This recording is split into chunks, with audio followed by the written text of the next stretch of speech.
Hello friends, welcome to Dharapuram GM cooking. இன்றைக்கி சுரக்காயில் தோசையும் ஊத்தப்பம் எல்லாம் எப்படி செய்கிறதுங்கிறத பார்க்கலாங்க. அதுக்கு நான் ஒரு சுரக்காய் எடுத்துகிட்டு தோல் சீவிட்டு கட் பண்ணி வச்சுருக்கேன். இப்போ அதோட என்னென்ன சேர்க்கலான்னு பார்க்கலாம்.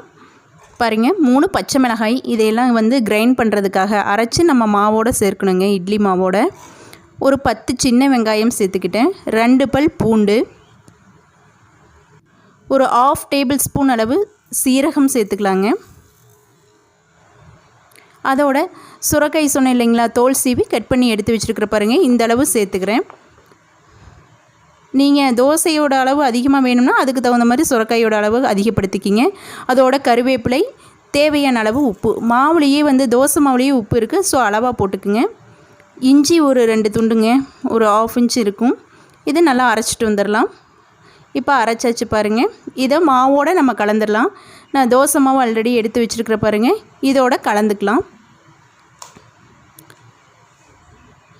சுரக்காயில் நல்லா நீர்ச்சத்து இருக்கிறதுனால உடம்புக்கு நல்லதுங்க. குழந்தைங்களாம் சாப்பிட மாட்டேன்னு சொல்கிறவங்களுக்கு இந்த மாதிரி செஞ்சு கொடுத்தா, டெய்லியுமே நார்மலாக தோசை ஊற்றுறதுக்கு பதிலாக ஒரு நாளைக்கு இந்த மாதிரி சேர்த்து ஊற்றி கொடுத்தா உடம்புக்கு சத்து போய் சேர்ந்த மாதிரி இருக்கும், டிஃப்ரெண்ட்டாக சாப்பிட்ட மாதிரி இருக்கும். அதனால் இந்த மாதிரி ட்ரை பண்ணி பாருங்கள்.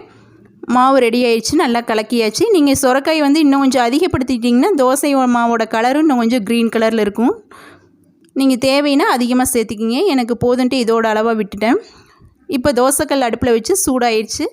வெங்காயத்தை தேய்ச்சி எடுத்துக்கிட்டேங்க. வெங்காயம் தேய்ச்சி அப்படின்னா தோசை கல்லில் ஒட்டாது. அதனால் இதெல்லாம் ஒரு சின்ன டிப் தான், நீங்கள் உங்களுக்கு தெரியும், தெரியாதவங்களுக்காக சொன்னேன். தோசை மாவு ஊற்றி நம்ம சுட்டாச்சுங்க. இந்த மாதிரி சன்னமாக மெல்லிசாக வேணாலும் ஊற்றிக்கலாம்.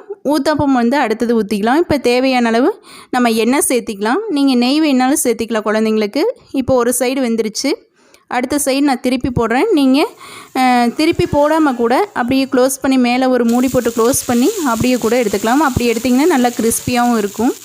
இந்த மாதிரி தான் குழந்தைங்க இங்கே சாப்பிடுவாங்க, அதனால் நான் இந்த மாதிரி எடுத்துட்டேங்க. பாருங்கள், நமக்கு இப்போ சுரக்காய் தோசை ரெடி ஆயிடுச்சு. அடுத்து நம்ம சுரக்காயில் சேர்த்தி மாவு அரைச்சி வச்சுருக்குறோம் இல்லைங்களா, அதில் ஊத்தப்பம் செஞ்சிடலாம். ஊத்தப்பம் அப்படிங்கிறதுனால நீங்கள் கொஞ்சம் ரொம்ப அதிகமாக ஸ்ப்ரெட் பண்ணக்கூடாது மாவை. அதோட நான் வெங்காயம் பொடிசாக கட் பண்ணி வச்சுருக்குறேங்க, நல்லா ஃபைனாக, அதை சேர்த்திக்கலாம்.